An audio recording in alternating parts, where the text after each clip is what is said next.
कक्षा 11 के सिलेबस में हिंदी साहित्य के इतिहास से आप लोगों को 3 कालों को ध्यान देना है, उनको पढ़ना है, जिसमें आदिकाल, पूर्व मध्यकाल या भक्ति काल, उसी को शुक्ल जी ने नाम दिया,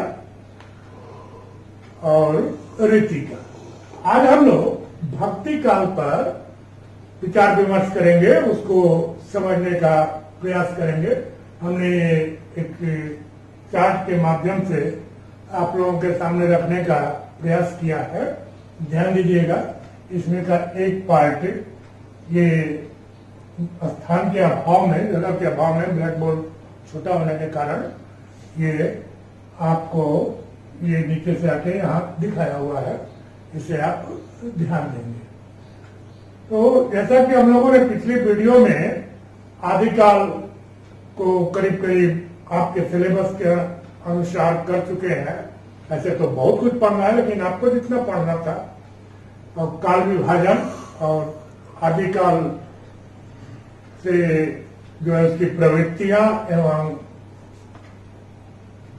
चंद्रवरदाई, विद्यापति और अमीर खुसरो को देखना था, तो उसको हम लोग कर चुके हैं। अब आता है बात पूर्व मध्यकाल, जिसे शुक्ल जी ने नाम दिया भक्ति काल। तो इसका समय जो है शुक्ल जी के अनुसार संवत 1300 से लेके विक्रम संवत 1700 तक, है ना, भक्ति काव्य धारा। आइए इसको समझने से पहले थोड़ा सा उस समय की जो परिस्थितियां थी, राजनीतिक, धार्मिक और सामाजिक जो परिस्थितियां थी जिसमें इसका उदय हुआ, ठीक है ना, भक्ति साहित्य के लिए जो वातावरण तैयार हुआ, उसको थोड़ा सा जानने का प्रयास हम लोग करते हैं। भक्ति काल आते आते जो आपका मुगल साम्राज्य था वो स्थापित हो चुका था, ठीक है ना। तो जो बहुत छोटे छोटे राज्य थे, हिंदू राज्य जो थे, वो या तो समाप्त हो गए थे, या यूं कहें कि अलाउद्दीन खिलजी के यहाँ से जो शुरू हुआ और तैमूर तक जो है, वो जो है पूरा का पूरा जो ये उत्तरी भारत था, ये जो है इसमें मुगल साम्राज्य की स्थापना हो चुकी थी, ठीक है ना। और केवल उत्तरी भारत ही नहीं, बल्कि दक्षिण में भी महाराष्ट्र हुआ, कर्नाटक हुआ, है ना। तो ये वहां पर भी इनकी धमक पहुंच चुकी थी, और जो छोटे छोटे राज्य थे वो इनके सामने आत्मसमर्पण कर देते थे। कुछ राज्य थे जैसे विजयनगर और बहमनी, ये जो 2 राज्य थे, ये स्वतंत्र राज्य थे, लेकिन ये लोग भी आपस में ही उलझे हुए थे। और खिलजी का जो एक मुख्य सहायक था मलिक काफूर, वो कत्लेआम जो है, किसी भी राजा को जो है मारना उसके लिए कोई बहुत बड़ी बात नहीं थी, वो कत्लेआम करते जा रहे थे। और यहाँ की जनता जो है बहुत सहमी हुई थी, ठीक है ना। तो राजनीतिक जो परिस्थिति जो थी वो बहुत ही भयावह स्थिति थी। अत्याचार को रोकने का किसी में साहस नहीं था। उन हिंदू राजाओं के सामने ही जो है मंदिर तोड़े जा रहे थे, ठीक है। तो स्थिति बहुत ही भयावह हो चुकी थी। अब बात आती है धार्मिक परिस्थितियों की। तो धार्मिक परिस्थितियों में तो अब एक ही अचानक तो हुआ नहीं ना, ये भक्ति साहित्य की रचना। ये धार्मिक परंपरा तो भागवत पुराण वहां से चली आ रही थी। 9वीं शताब्दी में शंकराचार्य जो थे, और ये 11वीं शताब्दी में बल्लभाचार्य जी, रामानुजाचार्य जी, ये लोग जो थे, ये लोग जो है धीरे धीरे उसकी जो है भूमि वहीं से तैयार होना शुरू हो गई थी। इसके आगे आकर के वल्लभ संप्रदाय में जो विठल नाथ जी हुए, और फिर आपको रामानुजाचार्य में रामानंद जी जो हुए, तो ये लोग जो है इसको जो है पुष्ट किए और ये किए। इधर नाथपंथी जो थे, और असल में होता क्या है कि भक्ति साहित्य जो है इसमें धर्म, अगर धर्म को हम लोग देखें, ध्यान से देखें, तो हम लोग पाते हैं कि कर्म, ज्ञान और भक्ति, ये तीनों का जो समावेश होता है, ये 3 सीढ़ियों की तरफ से है। तो ये तीनों का जो समावेश होता है और इससे जो है आगे बढ़ते हैं। लेकिन नाथपंथी जो थे और ये सिद्ध जो संप्रदाय वाले जो लोग थे, ये लोग जो हैं, ये कर्म को जो है थोड़ा, जो मुख्य जो कर्म था उससे हटा करके अंतर साधना की तरफ, योग साधना की तरफ जो है जनता को जो है इधर प्रेरित करने का प्रयास कर रहे थे। जो तंत्र, जादू टोना, है ना, ये और सामाजिक स्थिति तो और भी भयावह हो गई थी। उसमें ऊंच नीच, छुआछूत, वर्ग भेद, जाति भेद, संप्रदाय भेद, हिंदू मुसलमान, ये सब तमाम किस्म की स्थितियां पैदा हो गई थी, है ना। तुलसी ने लिखा भी है एक जगह कि गोरख जगायो जो भगत भगायो लोग। तुलसी ने लिखा है कि गोरख जगायो जो और भगत भगायो लोग। तो ये स्थिति थी, आपसी संघर्ष, ये ऊंच नीच, चारों तरफ जो है अज्ञान का वातावरण था, ये सब जो है हो गया था। अब आते हैं हम लोग आज के मुख्य मुद्दे पर। मुख्य मुद्दा है कि ये जो भक्ति काव्य धारा है, इसमें जब हम लोग जहां प्रवेश करते हैं, जब देखते हैं, तो दो जो है धाराएं उभर करके सामने आती है। प्रथम धारा निर्गुण भक्ति काव्य धारा और दूसरी सगुण भक्ति काव्य धारा है। इसमें जो है दोनों में ही दो भागपूर्ण और हुए, ठीक है ना। ये निर्गुण भक्ति काव्य धारा जो है, इसमें एक धारा हो गई ज्ञान मार्गी। निर्गुण भक्ति धारा अर्थात वे लोग जो भगवान के निराकार रूप को मानते थे, उनके किसी भी आकार को वो स्वीकार नहीं किया। उनका कहना यह था कि भगवान सर्वत्र है, ईश्वर जो है सर्वत्र है, खड्ग में, खम्भ में, हम में, तुम में, सब में है ना। ईश्वर की सत्ता समस्त सृष्टि में विद्यमान है। ये ज्यादा उपयुक्त पंक्ति है इसके लिए। तो इसमें भी जो है ज्ञान मार्गी हुए, ज्ञान मार्गी काव्य धारा और प्रेम मार्गी काव्य धारा। कितनी विचित्र स्थिति है, बिना ज्ञान के प्रेम नहीं हो सकता है और बिना प्रेम के ज्ञान नहीं हो सकता है ना। जब किसी भी जो भी हमारा इष्ट हो, जो भी मेरा लक्ष्य हो, उससे जब हम प्रेम करेंगे तभी जो है उसके विषय में सब कुछ जानेंगे, ज्ञान की प्राप्ति होगी, और जब ज्ञान होगा तभी प्रेम होगा। ये दोनों एक दूसरे के पूरक कर सकते हैं इसको हम लोग। तो ज्ञान मार्गी काव्य धारा और प्रेम मार्गी काव्य धारा, ये दो धाराएं उभर करके आई। अब ज्ञान मार्गी काव्य धारा में एक बात और हमें याद आ रही है कि जैसे कबीर कभी पूछता है, जानते रहिएगा आगे और हम बताएंगे आपको, कि कबीर और तुलसी की भक्ति पद्धति में क्या अंतर है। तो बहुत सामान्य 3 बिंदु हैं, बहुत ज्यादा उसमें भटकने की हमें नहीं लगती है कि लगता है कि कोई आवश्यकता है। और कबीर में क्या है कि ज्ञान सर्वोपरि है, सर्वप्रथम ज्ञान है ना, और दूसरे नंबर पर कर्म है और तीसरे नंबर पर भक्ति है, ठीक है कबीर में। और तुलसी में क्या है कि सबसे पहले भक्ति और दूसरे नंबर पर कर्म और तीसरे नंबर पर ज्ञान है। और हमें ऐसा लगता है कि यही कारण है कि इतने बड़े समाज सुधारक, कबीर जैसा समाज सुधारक कोई पीछे साहित्य में नजर नहीं आता, सामने भी नजर नहीं आएगा, आ रहा है अभी तक। हाँ, और कब तक आएगा ये भी नहीं पता है। द्विवेदी जी के शब्दों में अगर हम लोग कहते हैं तो द्विवेदी जी ने एक जगह लिखा है, हजारी प्रसाद द्विवेदी, कि पीछे तो कोई कबीर हुआ ही नहीं, वर्तमान में संभावना नहीं दिखाई नहीं दे रहा है कोई, और भविष्य में भी हजारों वर्षों तक ऐसी कोई संभावना नजर नहीं आ रही है कि कबीर जैसा कोई समाज सुधारक है और या साहित्य रचने वाला, साहित्य लिखने वाला कोई और जो है हिंदी साहित्य के इतिहास में दिखाई या आए हो। आइए खैर हम लोग बात को बहुत लंबी नहीं करके मुख्य मुद्दा पर आते हैं। ज्ञान मार्गी काव्य धारा, इसमें कबीर जो है ये प्रमुख है, इनकी रचना बीजक है और गुरु नानक उनकी रचना गुरु ग्रंथ साहिब रैदास भी हैं, ठीक है, और भी हैं।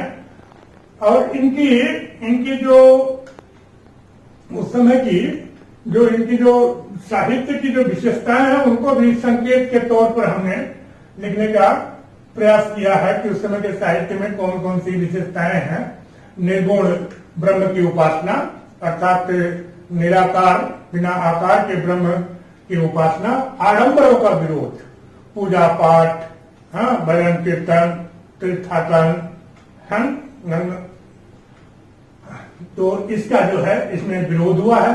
गुरु को सर्वोपरि स्थान कबीर खुद लिखते हैं, गुरु गोविंदो खड़े काको लागो पाए, बलिहारी गुरु आपनो गोविंद दियो बताए, है ना। तो गुरु का महत्व, माया की निंदा कबीर ने की है, माया महा ठगनी हम जाने, त्रिगुण फांस लिए कर डोरे, बोले मधुरी बाने, कबीर लिखते हैं। तो माया का निंदा किए हैं, रहस्य भावना की प्रधानता है, प्रतीकात्मकता है और उपदेशात्मक स्वर है कबीर की या इस समय के साहित्य की। और तो मुख्य उनका जो कार्य है अपने साहित्य के माध्यम से उस समय के तत्कालीन समाज को और हम पाठकों को शिक्षित करना, समाज सुधार करना उस समय का साहित्य का ये काम। दूसरी तरफ इनकी भाषा जो है सदुक्कड़ी थी, खिचड़ी में कहते हैं जिसे। तो वो दूसरा इसी में एक भाग हुआ निर्गुण भक्ति काव्य धारा में प्रेमाश्रय या प्रेम मार्गी काव्य धारा। इसमें जो है इसके ध्वजवाहक साहित्यकार जो है जायसी, इनका पूरा नाम मलिक मोहम्मद जायसी, इनकी रचना बहुत ही प्रसिद्ध रचना पद्मावत, अखरावत, आखिरी कलाम, है ना, पद्मावत इनकी। इसमें लौकिक और पारलौकिक प्रेम को दर्शाने का प्रयास किया है। इनमें चौपाई और दोहा छंद है विशेष करके। अवधि में इनकी रचनाएं हैं, उसमें कुतुबन है और दूसरे साहित्यकार कुतुबन है, उस्मान है, चित्रावली जिनकी रचना है। हाँ, ध्यान दीजिएगा, हम लोगों को या यूं कहें कि आपको ज्ञान मार्गी से कबीर को पढ़ना है, ठीक है, और प्रेम मार्गी से जायसी को पढ़ना है, ठीक है, जिस पर हम लोग बाद में कार्य करेंगे। उस पर एक अलग से हम वीडियो आप लोगों को देंगे। आइए इस धारा की जो रचनाएं हैं उनकी विशेषताएं क्या हैं उनको थोड़ा सा देख लें हम लोग, है ना। प्रेम कथाओं का चित्रण है, लौकिक जो हमने अभी बताया कि लौकिक और पारलौकिक जीव जो है और वो पारलौकिक ईश्वर है, ठीक है ना, उसका चित्रण है। गुरु की महत्ता है इसमें भी और रहस्यात्मकता है। शैली जो है मसनवी शैली है, श्रृंगार रस की प्रधानता है, सूफी सिद्धांतों का प्रयोग है और प्रतीकात्मकता है। तो ये है, इसमें से ध्यान दीजिएगा। फिर आपको बताएं कि इसमें से आपको कबीर और जायसी को पढ़ने हैं, ठीक है ना, ये आपके सिलेबस में है। आइए, और इधर जो है दूसरा जो भाग हुआ सगुण भक्ति काव्य धारा। सगुण भक्ति काव्य धारा अर्थात जो ईश्वर के साकार रूप की जिसने उपासना की अपने साहित्य के माध्यम से, साहित्यकार तो साहित्य के माध्यम से ही उपासना करेगा, ठीक है ना। तो वो जो साहित्यकार हुए जितने, वो जो है सगुण भक्ति काव्य धारा में आ गए, या उनको हम सगुण भक्ति काव्य धारा में रखते हैं, या उन्हें रखा गया, ठीक है। इसके जो है प्रमुख जो है रचनाकार, साहित्यकार, तो तुलसी है। तुलसी को आपको पढ़ना है इनमें से, ठीक है। तुलसी को आपको इनमें से पढ़ना है। उनकी रचना जो है रामचरितमानस, ठीक है ना, कवितावली, दोहावली, गीतावली, विनय पत्रिका, रामलला नाचू, बरवे रामायण और भी बहुत सारी हैं।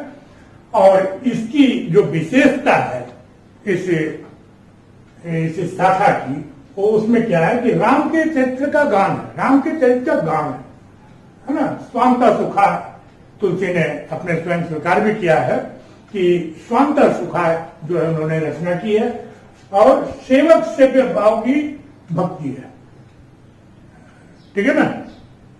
ईश्वर का सेवक अपने आप को मान लेते हैं तुलसी, या यूं कहें कि जो राम भक्ति शाखा के जो साहित्यकार हैं, ठीक है ना, दास भाव की, सेवक सेव्य भाव की भक्ति है, लोक कल्याण की भावना है। उस समय की रचनाओं में जो उसमें जो अंतर्निहित जो भाव है वो उसमें लोक कल्याण है, ठीक है ना। समन्वय की भावना, सबको साथ लेकर के चलने की भावना और दार्शनिकता, ये बहुत ही संक्षेप में, क्योंकि आपके यहां से शुरू हो रहा है हिंदी साहित्य का इतिहास। आप जब तक जो है हिंदी साहित्य से एकदम परिचित नहीं, ठीक है, तो आपके लिए ये सफिशियंट है, काफी। अब आइए, इसी में दो धाराएं हुई, एक राम काव्य धारा और दूसरा कृष्ण भक्ति काव्य धारा, या यूं कह राम मार्गी या रामाश्रय या राम काव्य, राम भक्ति काव्य धारा। बात सारी एक ही है, जैसे भी आपको क्वेश्चन पेपर में पूछता है, तीनों का मतलब एक ही, ठीक है ना। राम भक्ति काव्य धारा पूछे, राम मार्गी काव्य धारा पूछे, या रामाश्रय काव्य धारा पूछे, या कृष्ण भक्ति काव्य धारा पूछे, या कृष्णाश्रय पूछे, या कृष्ण मार्गी पूछे, एक ही है ना। कृष्ण भक्ति काव्य धारा, इसमें जो है, इसमें 11वीं शताब्दी में ही वल्लभाचार्य जी ने जो ये उनके शिष्य थे विठल नाथ जी, जो आते आते यहाँ पर वल्लभाचार्य के शिष्य, वो गोवर्धन पर्वत पर श्रीनाथ जी का, ऐसी बातें मिलती हैं कि श्रीनाथ जी का मंदिर उन्होंने बनवाया, ठीक है ना। और सूर जो है ना, वहीं पर जो है कृष्ण के का भजन कीर्तन किया करते थे। कृष्ण के बाल्यावस्था, उनकी लीलाओं का वर्णन किया करते थे। और कृष्ण भक्ति काव्य धारा इसमें पूछता है कि अष्टछाप क्या है। तो अष्टछाप जान लीजिए, वो श्रीनाथ जी के मंदिर में जो विठलनाथ जी ने जो एक कीर्तन मंडली की स्थापना की थी, उस कीर्तन मंडली में 8 जो है भक्त जो है शामिल थे, ठीक है ना। या यूं कहें कि 8 साहित्यकार उसमें थे, जिसमें सूर अगुवाई कर रहे थे। उसकी सूर जो है अगुवाई कर रहे थे, सूरदास। और वो 8 नाम जो हैं ये हैं सूरदास, कृष्णदास, परमानंद दास, कुंभन दास, चतुर्भुज दास, शीत स्वामी, गोविंद स्वामी और नंददास। ये आप लोगों को पूछता है क्वेश्चन में, अष्टछाप से क्या समझते हैं, अष्टछाप में कौन कौन से साहित्यकार हैं या कौन कौन से भक्त हैं। तो ये 8 नाम उसके हैं, ठीक है ना। और कृष्ण भक्ति काव्य धारा में सूर जो है, सूर को आपको पढ़ना है, सूरदास को आपको पढ़ना है, ये आपके सिलेबस में है। तो जानते रहिए, सूरदास की प्रमुख रचना सूरसागर है, है ना। पिछली वीडियो में भी हमने बताया था कि इन्होंने 1 लाख से अधिक, करीब 1.25 लाख जो है पदों की रचना इनके सूर सागर में मिलती है, ऐसी मान्यता है। लेकिन आज उपलब्ध जो है 8 से 10,000 यही इसी के बीच रह गया है ना। और जो नहीं मिले, और इनकी रचना है साहित्य लहरी, सुरसारावली, और इनके कृष्ण भक्ति काव्य धारा के जो मुख्य विशेषताएं हैं वो इस प्रकार हैं। कृष्ण लीला का गान, वात्सल्य एवं श्रृंगार रस की प्रधानता। उस समय की रचनाओं में जितने भी रचनाएं, सूर की जितनी भी रचनाएं देखिए आप, है ना। श्री कृष्ण के एकदम बाल्यावस्था से लेकर के और बड़े होने तक यह पूरा का पूरा कहे तो उन्हीं के ऊपर जो उनकी रचना है और उनकी हर क्रियाकलाप पर जो है उन्होंने अपना रचना किया है। ठीक है ना। उनकी रासलीलाएं, उनके बाल लीलाएं, गाय चराने जाते हैं मधुबन में, है सब कुछ। और गाना वात्सल्य एवं श्रृंगार रस की प्रधानता है। रस तो ऐसे न है, लेकिन सूर के बाद से, या यूं कहें कि सूर से जो है वात्सल्य